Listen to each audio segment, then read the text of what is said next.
हरीश बाबू और उनकी पत्नी सावित्री सरकारी मुलाजिम थे। रुपये पैसों की कोई कमी नहीं थी, मगर निसंतान होने की कसक दोनों को हमेशा रहती। हरीश बाबू का साला सुधीर उनके करीब ही किराए के मकान में रहता था। उसकी माली हालत ठीक न थी। उसका 4 वर्षीय बेटा सुमंत हरीश बाबू से घुला मुला था। एक तरह से दोनों की जिंदगी में निसंतान न होने के चलते जो शून्यता थी वह काफी हद तक सुमंत से भर जाती। हरीश बाबू अक्सर सुमंत को अपने घर ले आते, कंधे पर बिठाकर बाजार ले जाते, उसकी हर फरमाइश पूरी करते। उसकी हर खुशी में वे अपनी खुशी तलाशते। सावित्री भी सुमंत के बगैर एक पल ना रह पाती। दोनों सुमंत की धक्का देने वाली धमा चौकड़ी पर जरा भी उफ ना करते।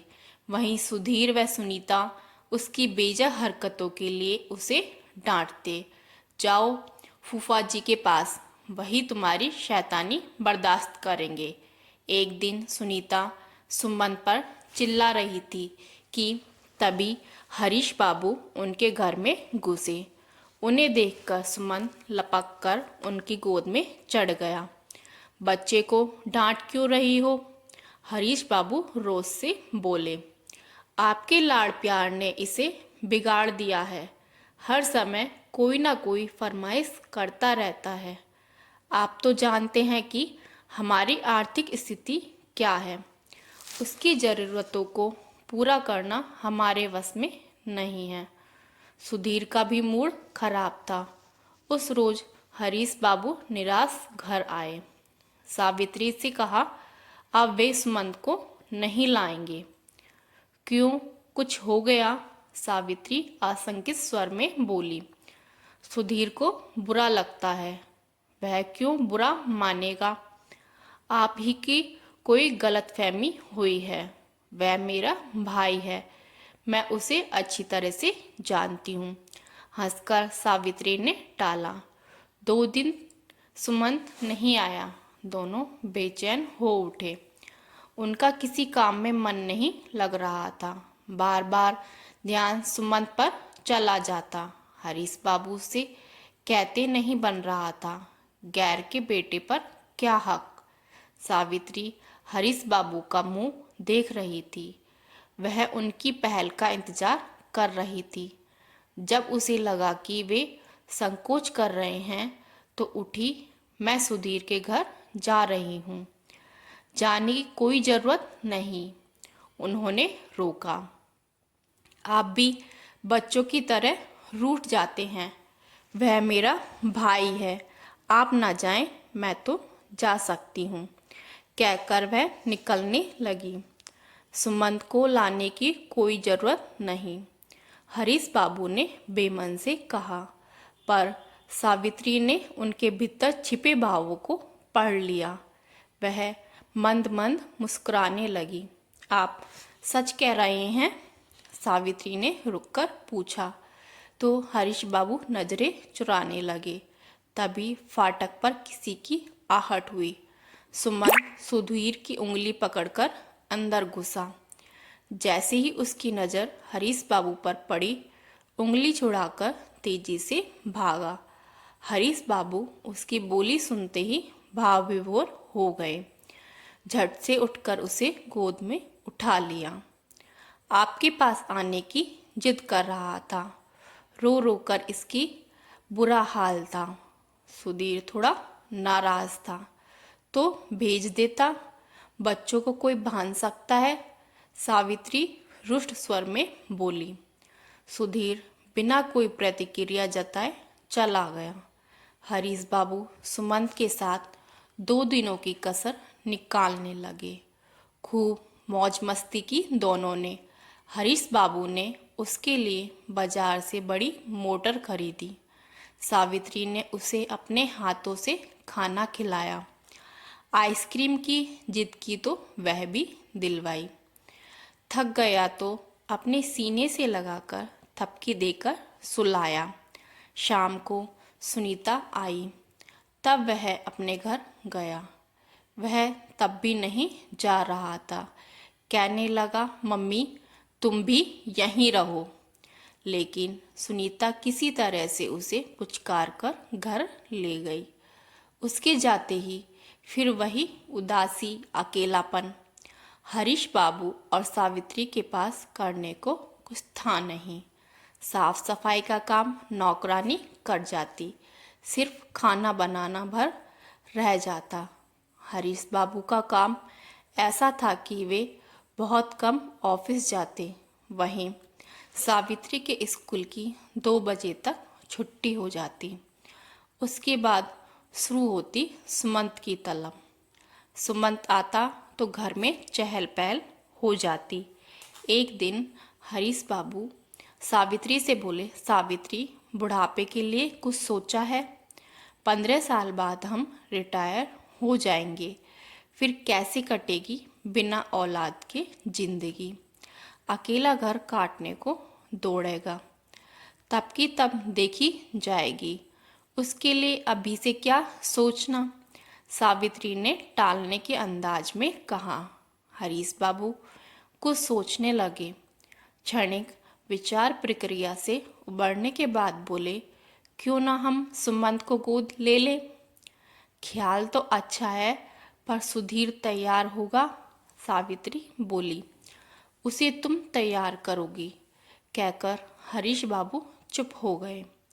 सावित्री ने अनुभव किया कि वे कुछ और कहना चाह रहे थे, पर संकोचवश कह नहीं रहे थे। सावित्री ने ही पहल की, आप कुछ और कहना चाह रहे थे? तुम्हें ऐतराज ना हो तो? हरीश बाबू बोले, कहकर तो देखिए, हो सकता है ना हो। सावित्री मुस्कुराई। क्यों ना सुधीर सपरिवार यहीं आकर रहे। इतना बड़ा घर है, सब मिलजुल कर रहेंगे तो अकेलापन खलेगा नहीं। हरीश बाबू का प्रस्ताव सावित्री को जच गया। वैसे भी सुमंत को गोद लेने पर मकान उन्हीं लोगों का होगा। रुपया पैसा क्या कोई अपने साथ लेकर जाएगा? एक दिन मौका पाकर सावित्री ने सुधीर से अपने मन की बात कही। सुधीर तो यही चाहता था, इसी बहाने उसे रहने का स्थायी ठौर मिल जाएगा। साथ में दोनों का लाखों का बैंक बैलेंस। थोड़ी नानुकुर के बाद सुधीर सपरिवार आकर रहने लगा। घर की रौनक बढ़ गई। घर संभालने का काम सुनीता के कंधों पर आ गया। हरीश बाबू सावित्री नौकरी पर चले जाते तो सुनीता ही घर का सारा काम निपटाती। उन्हें समय पर खाना पीना मिल जाता। साथ में मन बनाने के लिए सुमंत की धमा चौकड़ी। हरीश बाबू ने सुमंत की हर ज़रूरतें पूरी की। शहर के अच्छे स्कूल में नाम लिखवाया। जिस चीज़ की जिद करता, चाहे कितनी ही महंगी हो, अवश्य दिलवाते।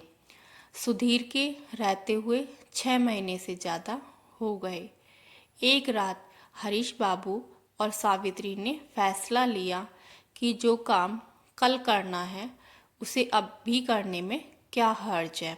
लिहाजा आपसी सलाह से सुमंत को गोद लेने के फैसले को एक दिन दोनों ने मूर्त रूप दे दिया। गोदनामे की एक शानदार पार्टी दी। पार्टी में उन्होंने अपने सारे रिश्तेदारों और दोस्तों को बुलाया। उनका सगा भाई नटवर भी आया। वह हरीश बाबू के इस गोदनामे से खुश नहीं था, सो अपनी नाखुशी जाहिर करने में उसने कोई कसर नहीं छोड़ी। हरीश बाबू शुरू से अपनी पत्नी की ही करते आए। इस सब की सबसे बड़ी वजह थी ससुराल के बगल में उनका स्थायी मकान का होना। नटवर का दोष यह था कि वह एक नंबर का धूर्त और चालबाज था। इसी वजह से हरीश बाबू उसको पसंद नहीं करते थे। उस रोज वह बिना खाए पिए चला गया। लोगों की नाराजगी से बेखबर हरीश बाबू अपने में खोए रहे। गोदनामे के बाद जब सुधीर हरीश बाबू के बल पर आर्थिक रूप से सुदृढ़ हो गया तो अपने काम धंधे से लापरवाह हो गया। आलसी वह शुरू से था, फिर जब बिना मेहनत के मिले तो कोई क्यों हाथ पांव मारे। वैसे भी व्यापार में अनिश्चितता बनी रहती है। कुछ महीनों बाद सुधीर दुकान बंद करके घर पर ही रहने लगा। हरीश बाबू चुप रहते, मगर सावित्री बहन होने के नाते सुधीर को डांट डपट देती। धीरे धीरे हरीश बाबू को भी उसकी बेकारी खलने लगी। वे भी मुखर होने लगे। इन सब वजहों से महीने में एक आध बार दोनों में तू मैं हो जाती। एक दिन अचानक सावित्री को ब्रेन हैमरेज हो गया। 2 दिन कोमा में रहने के बाद वह चल बसी। हरीश बाबू का दिल टूट गया। वह गहरी वेदना में डूब गए। उस समय सुमंत ना होता तो निश्चय ही वे जीने की आस छोड़ देते। सुमंत हाई स्कूल में पहुंच गया तो मोटरसाइकिल की जिद करने लगा। हरीश बाबू ने उसे तुरंत मोटरसाइकिल खरीदवा दी। घर गृहस्थी चलाने के लिए एक मुश्त रुपया वे सुधीर को दे देते। सुधीर उन पैसों में से अपने महीने का खर्च निकाल लेता। एक दिन हरीश बाबू ने पूछा, जितना तुम्हें देते हैं तुम सब खर्च कर देते हो, क्या कुछ बचता नहीं? ऐंठ कर बोला, बचता तो आपको नहीं दे देता। नहीं देते इसलिए पूछ रहा हूँ, हरीश बाबू बोले। सुनीता के कानों में दोनों के संवाद पड़ रहे थे। उसे भी हरीश बाबू का तहकीकात करना बुरा लग रहा था। जानने को वह अपने पति की हर आदत जानती थी, यानी मैं बचे पैसे उड़ा देता हूँ। सुधीर अकड़ा, पैसे बचते हैं? आप सठिया गए हैं, बेसिर पैर की बातें करते हैं। सुनीता से अनाप शनाप खाने पीने की फरमाइश से करते हैं, ना देने पर मुंह फुला लेते हैं और मुझे चोर समझते हैं। मैं तुम्हें चोर समझ रहा हूँ? हरीश बाबू भड़के। और नहीं तो क्या, आप साथ जब से रह रहा हूँ सिवा जल्लाद के कुछ नहीं मिला। कभी कभी तो जी करता है कि घर छोड़कर चला जाऊं। चले जाओ, मैंने कब रोका है? चला जाऊंगा, आज ही चला जाऊंगा। पैर पटक कर वह बाहर चला गया। उस रात उसने सुनीता से सलाह कर ससुराल में रहने का निश्चय किया। हालांकि यह व्यवहारिक नहीं था। भले ही तैश में आकर उसने कहा हो, पर वह अपनी औकात जानता था। वह जाकर खाएगा क्या? सुमंत भी किसी लायक नहीं था। उस पर यहाँ से चला गया तो हो सकता है हरीश बाबू वसीयत ही बदल दे। फिर तो वह न घर का रहेगा न घाट का। अचल संपत्ति तो थी ही। सावित्री की जेवरात, बैंक में फिक्स रुपये, इन सब से उसे हाथ धोना पड़ता। सुनीता भी कम शातिर नहीं थी। थोड़ा अपमान सहकर रहने में उसे हर्ज नहीं नजर आता था। एक कहावत है, दुधारू गाय की लात भी भली। सुधीर को उसने अच्छे से समझाया। सुधीर इतना बेवकूफ़ नहीं था जितना सुनीता समझती थी। उसने तो सिर्फ गीदड़ धमकी दी थी हरीश बाबू को। वह हरीश बाबू की कमजोरी जानता था। सुमंत के बगैर वे एक पल नहीं रह सकते थे। दिखाने के लिए वह अपना सामान पैक करने लगा। कहाँ की तैयारी है? हरीश बाबू का गुस्सा शांत हो चुका था। मैं आपके साथ नहीं रह सकता। मैं तुम्हारा जीजा हूँ, उम्र में तुमसे बड़ा हूँ। क्या इतना भी पूछने का हक नहीं है मुझे? सलीके से पूछा कीजिए, क्या मेरी कोई इज्जत नहीं? मेरा बेटा बड़ा हो रहा है, क्या सोचेगा वह मेरे बारे में? सुधीर के कथन में सच्चाई थी, इसलिए वे भी मान मनोबल पर आ गए। हरीश बाबू के समझाने बुझाने पर वह मान गया। समय सरकता रहा। एक दिन सुमंत इंजीनियर बन गया। जब उसका कैंपस चयन हुआ तो सभी खुश थे। हरीश बाबू ने इस अवसर पर सभी का मुंह मीठा कराया। खुशी के साथ उन्हें यह जानकर तकलीफ भी थी कि सुमंत अब बेंगलुरु में रहेगा।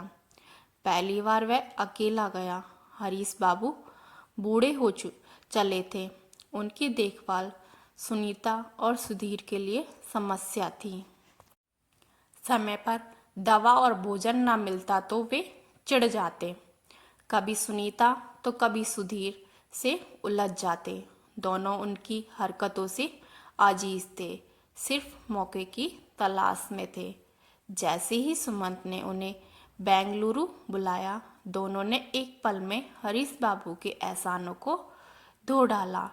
जिस हरीश बाबू ने सुमंत को कलेजे से लगाकर पाला पोसा, सुधीर सुनीता का खर्चा भी उठाया, सुमंत की इंजीनियरिंग की फीस भरी, अपनी पत्नी के सारे जेवरात सुनीता को दे दिए, बची उनकी असल संपत्ति, फिक्स डिपॉजिट के रुपए, वे सभी सुमंत को ही मिलते।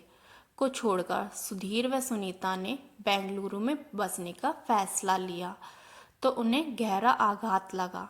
वे नितांत अकेला महसूस करने लगे। पत्नी के गुजर जाने पर उन्हें उतना नहीं खला जितना आज। कैसे कटेगा वक्त उन चेहरों के बगैर जिन्हें रोज देखने के वे आदी थे। कल्पना मात्र से ही वे उनके दिल में हुक उठती। वे अपने दुख का बखान किससे करें। घर के आंगन में एक रोज वे रोने लगे। वे अपने आप को कोसने लगे। मैंने ऐसा कौन सा अपराध किया था जो प्रकृति ने बुढ़ापे का एक सहारा देना भी मुनासिब नहीं समझा। लोग गंदे काम करके भी आनंद का जीवन गुजारते हैं। मुझे तो याद भी नहीं आता कि मैंने किसी का दिल दुखाया है। फिर अकेलेपन की पीड़ा मुझे ही क्यों। तभी सुनीता की आवाज़ ने उनकी तंद्रा तोड़ी। जल्दी जल्दी उन्होंने आंसू पोंछे। हरीश बाबू लेटे लेटे सोचने लगे, अच्छा होता अगर वे अनाथालय से कोई बच्चा गोद ले लेते। कम से कम एक बच्चे का तो जीवन सुधर जाता। करीबी संबंधी को गोद लेकर उन्हें क्या मिला। सुमन तब तक उनका दुलारा रहा जब तक उसे उनकी ज़रूरत थी। जैसे ही अपने पैरों पर खड़ा हुआ, अपने माँ बाप का हो गया। आज की तारीख में उसको मेरी ज़रूरत नहीं। तभी तो बेगानों जैसा व्यवहार करने लगा। सोचते सोचते कब उनकी आंख लग गई उन्हें पता ही ना चला। अगली सुबह एक ठोस नतीजे के साथ फ़ोन करके उन्होंने अपने वकील को बुलाया। क्या गोदनामा बदल सकता है? एकाएक उनके फैसले से वकील को भी आश्चर्य हुआ। यह तो नहीं हो सकता, पर आप ऐसा चाहते क्यों हैं? वकील ने प्रश्न किया। हरीश बाबू ने सारा वाकया बयां कर दिया। आप ही बताइए, सुमंत को मैंने अपना बेटा माना, बदले में उसने मुझे क्या समझा? वह अच्छी तरह जानता है कि मैंने उसके लिए क्या कुछ नहीं किया। तिस पर उसने मेरी उपेक्षा की। क्यों? या तो उसे मेरी अब ज़रूरत नहीं, या फिर वह ये सोच कर बैठा है कि भावनात्मक रूप से जुड़े होने के नाते मैं उसके खिलाफ कोई एक्शन नहीं लूँगा। कुछ सोचकर वकील बोला, आप चाहेंगे तो वसीयत बदल सकते हैं और सुमंत को कुछ भी ना दें। आप वसीयत बदल दीजिए ताकि उसे सबक मिले। इस तरह मुझे भी अपनी गलती सुधारने का मौका मिलेगा। वकील ने वही किया जो हरीश बाबू चाहते थे, यानी वसीयत बदलवा दी। यह खबर किसी को कानो कान ना लगी। नट पर जब भी आता यही रटलाता आता कि आप गोदनामा बदल दें। मैं आपका सगा भाई हूँ। जब तक जीवित रहूँगा आपकी सेवा करता रहूँगा। आपकी संपत्ति गैर को मिले यह बड़े शर्म की बात होगी। हरीश बाबू उसका मन टटोलने की नियत से बोले, क्या तुम लालच में मेरी सेवा करोगे? नहीं भैया, ऐसी बात नहीं है। नटवर सकपकाया, मैं सिर्फ आपको राय दे रहा हूँ। खुदगर्ज को देने से क्या फायदा? सुधीर को देकर आपने देख लिया। तुम मुझे खून के रिश्ते का वास्ता दे रहे हो। मान लिया जाए कि मैं तुम्हें फूटी कौड़ी भी ना दूँ, तो भी क्या तुम मेरी ऐसी ही देखभाल करते रहोगे?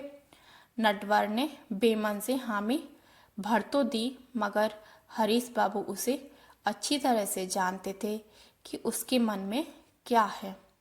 एक रोज हरीश बाबू अकेले पेंसिल लेकर लौट रहे थे। रिक्शे से गिर पड़े, टांग की हड्डी टूट गई। किसी तरह कुछ हमदर्द लोगों की मदद से अस्पताल ले जाए गए, जहां उनके प्लास्टर लगा। 1 महीने से ज़्यादा तक वे किसी काम के नहीं रहे। सुधीर को खबर दी तो भी वह नहीं आया। सुमंत को दिक्कत होगी बहाना बना दिया।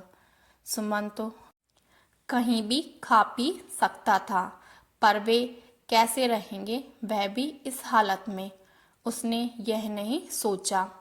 नौकरानी ही उन्हें डंडे के सहारे उठाती बैठाती, उनकी देखभाल करती, वह खाना बनाकर देती। बुढ़ापे का शरीर एक बार झटका तो उबर ना सका। एक सुबह खुदगर्ज दुनिया में उन्होंने अंतिम सांस ली। उस समय उनके पास कोई नहीं था। मौत की खबर लगी तो नटवर भी भागे भागे आया। उस समय सगे में वही था। हरीश बाबू का एक और साला किशन भी आ चुका था। नटवर भाई का क्रियाकर्म करने का इंतजाम करने लगा। उसे ऐसा करते देख किशन बोला, आपको परेशान होने की कोई ज़रूरत नहीं। उनका दत्तक पुत्र सुमंत बेंगलुरु से चल चुका है। बेटा? कैसा बेटा? उनके कोई औलाद नहीं थी। नटवर बोला, आप अच्छी तरह जानते हैं कि उन्होंने सुमंत को गोद लिया था। कानूनन वही उनका बेटा है। किशन को क्रोध आया। मैं किसी सुमंत को नहीं जानता। मैं उनका क्रियाकर्म करूँगा, क्योंकि वे मेरे सगे भाई थे। उन पर हमारा हक है। इससे हमें कोई नहीं रोक सकता। नटवर हरीश बाबू के शरीर पर से कपड़ा हटाने लगा। रुक जाइए किशन, बिगड़ा। अपनी हद में रहिए, वरना मुझे पुलिस बुलानी पड़ेगी। पुलिस? वह क्या करेगी?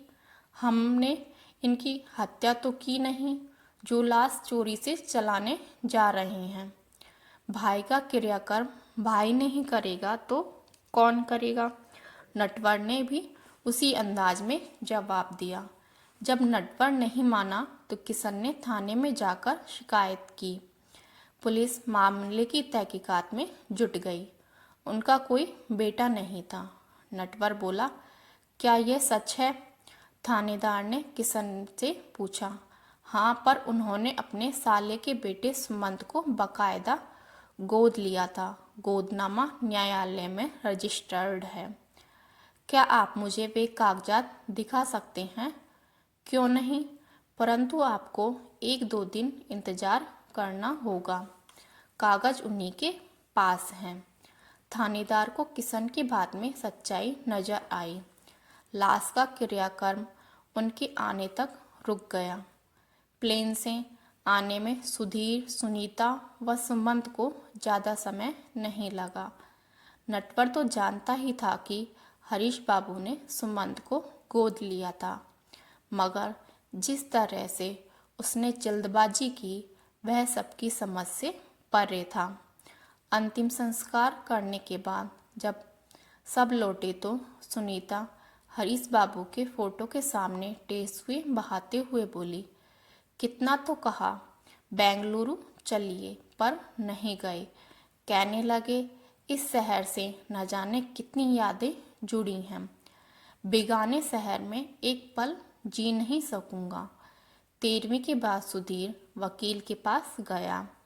वह मकान पर जल्द से जल्द सुमंत का नाम चढ़वा देना चाहता था ताकि भविष्य में मकान बेचकर अच्छी रकम प्राप्त की जा सके। वसीयत में सुमंत के नाम कुछ नहीं है, वकील बोला। यह आप क्या कह रहे हैं? कूदनामा तो बाकायदा रजिस्टर्ड है। सुधीर को पैरों तले जमीन खिसकती नजर आई। हरीश बाबू अपने जीते जी अपनी संपत्ति के बारे में कुछ भी कर सकते थे। वकील ने कहा, मैं नहीं मान सकता। जरूर उनकी मानसिक दशा ठीक नहीं होगी। किसी ने उन्हें बरगलाया है। सुधीर की त्योरियां चढ़ गई। आप जो समझें। फिर यह मकान किसका होगा? सुधीर ने सवाल किया। उनके भाई के बेटों का। वकील कुछ छिपा रहा था जो सुधीर समझ न सका।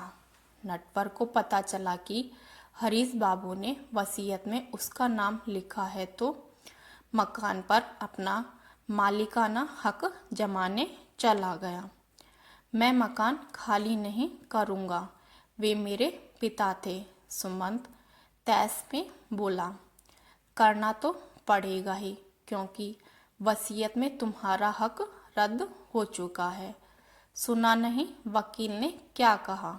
नटवर ने कहा कि अब यह मकान मेरे बेटों का होगा। जाहिर सी बात है कि मुझसे ज़्यादा करीबी कौन होगा? नटवर के चेहरे पर विजय की मुस्कान बिखर गई। अगर ऐसा है तो मैं इसे अदालत में चुनौती दूंगा। उन्होंने यह सब अपने मन से नहीं किया होगा। सुमंत के तर्क को नटवर ने नहीं माना। क्या इस वसीयत को अदालत में चुनौती दी जा सकती है? सुधीर ने वकील से पूछा। क्या सिद्ध करना चाहेंगे? यही कि उनकी मानसिक दशा ठीक नहीं थी, लिहाजा यह वसीयत गैर कानूनी है। उनकी नई वसीयत में बाकायदा 2 प्रतिष्ठित लोगों के हस्ताक्षर हैं, जिस पर साफ साफ लिखा है कि मैं पूरे होशो हवास में अपनी वसीयत बदल रहा हूँ। सुधीर हताश था।